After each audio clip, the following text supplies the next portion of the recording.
Honorable Moderator, distinguished panelists, guests, participants, business leaders, Assalamu alaikum and very good morning to you all. Let me start with my personal excuses and apology. I am just coming directly from hospital. Since I had to reschedule my travel plan due to some unavoidable reasons, I missed few important sessions. However, though late, I feel happy to join and meet you at this very important conference. It is indeed a great honor for me to stand here today in front of this august gathering to speak on this much talked about subject in the financial world, that is financial inclusion.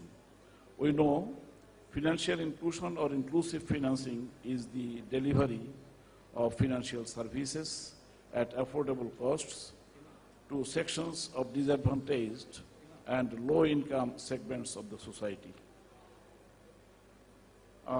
With the addition of technology in the form of mobile phones and other IT-based systems, the potentials of financial inclusion has grown manifolds, which we are here to explore.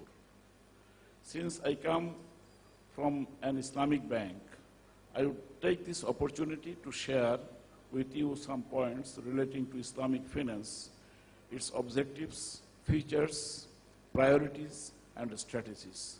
I must say that financial inclusion is more pertinent for Islamic bankers because we consider it as one of our prime obligations. Distinguished presence, Islamic finance is based on Sharia, and the objective of which is to ensure universal welfare. In that premise, the objective of Islamic finance include freeing humanity from all kinds of shackles, burdens, and deprivation, ensuring basic needs of human being, and maximizing welfare through all its activities. It ensures distributive justice and is based on need rather than greed. Islamic finance encourages prioritization of needs. It pursues a three-stepped need prioritization model. These are Joruriya, that is essential needs. Second is Haziya, that is complementary needs. Then comes Tahsaniya, that is beautification or decorative needs. Islamic finance is not only has a close relationship with financial inclusion, rather financial inclusion is built in to Islamic finance mechanism.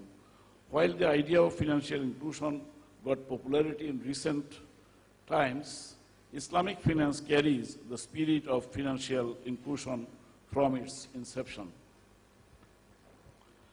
Ladies and gentlemen, in Bangladesh, different approaches and actions have been taken at different stages for widening financial inclusion. At the post-liberation time, the approach was to expand the rural branches of nationalized banks and to promote cooperative societies offering financial and other services. In late 90s, the approach was to reach out to the rural poor through Grameen Bank and other microfinance institutions with credit plus approach and preference for women in microlending. Respected presence, our central bank has recently taken many steps that include refinancing banks, extending SME loans, agricultural refinancing schemes for on and off-farm rural economic activities. Recent interventions also include refinance schemes for environmental friendly sectors. Bangladesh Bank pursues financial institutions to take up CSR activities as means of financial inclusion.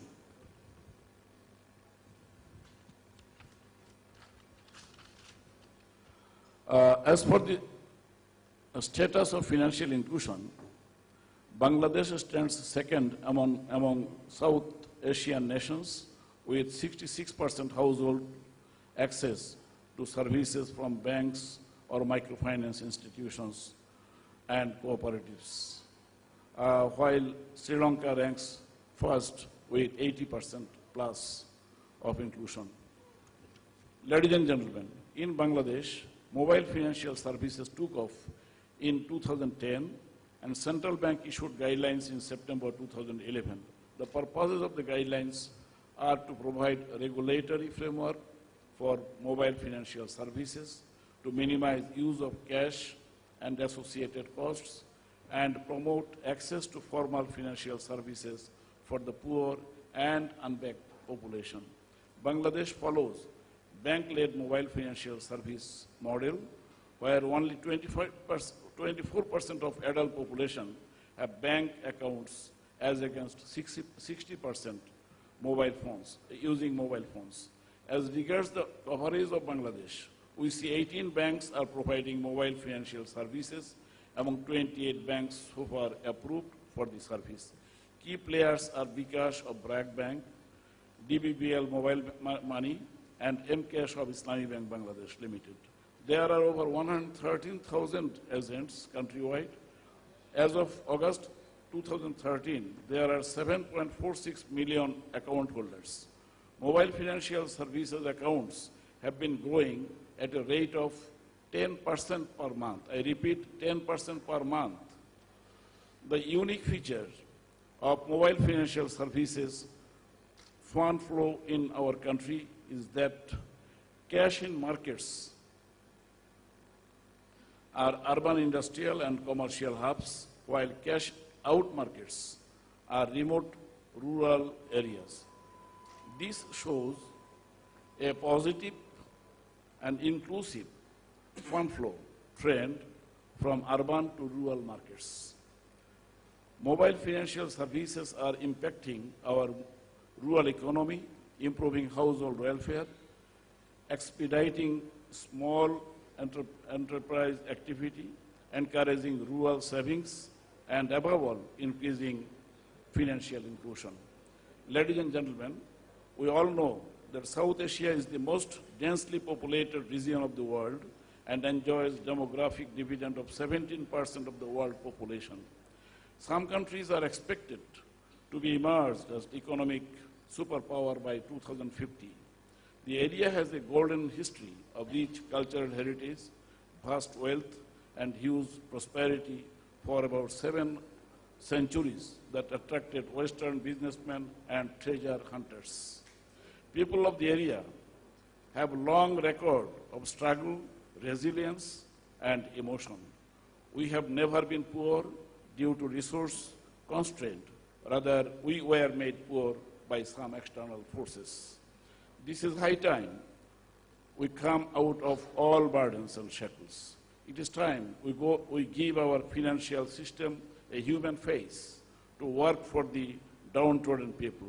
Mobile financial services may be an important tool for revitalizing our golden past once again through effective utilization of our hidden potential. I do hope this region will be the gravity center of world economic prosperity. Finally, I thank the organizers for arranging this conference and allowing me to say a few words before such an enlightened gathering.